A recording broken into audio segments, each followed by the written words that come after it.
Толқын Забирова жол апатына түскені туралы өзінің Instagram парақшасында бөлісті. Алла сақтаған, кейде алдарына кішкентай балаларын отырғызып, машина жүргізіп келе жатқан ата-аналарға таң қалам.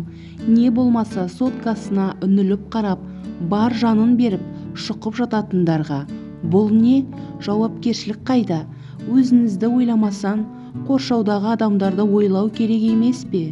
Осындай біреудің алаңғасарлығынан мен ДТП-ға ұшырадым.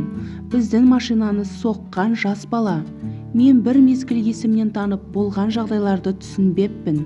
Ол соткасына қарап отырып, тормозды басуды ұмытып, біздің машинаға келіп соққан кезде ғана бірақ тоқтапты. Денсаулығыма зақым келді. Бірталай концерттерден қалдым. Отбасымның жаман болғанын санамағанда әрине. Енді жас бала деп оны кешіре салуым керек па? Жоқ. Сабақ болсын деп жазалауым керек па? Алла берген өмірді үзіп жіберудің ешкімнің хақысы жоқ. Соны ұмытпау керек. Біз асыққанмен Алла асықпайды. Әрине, бұған ешқандай заң шығара алмайсың.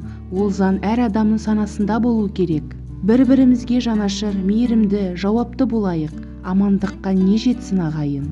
Өмір сүру қандай тамаша, деп бөлісті Толқын Забирова.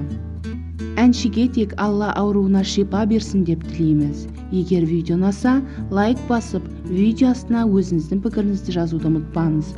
Видеоны ұсынған Ice KZ каналы.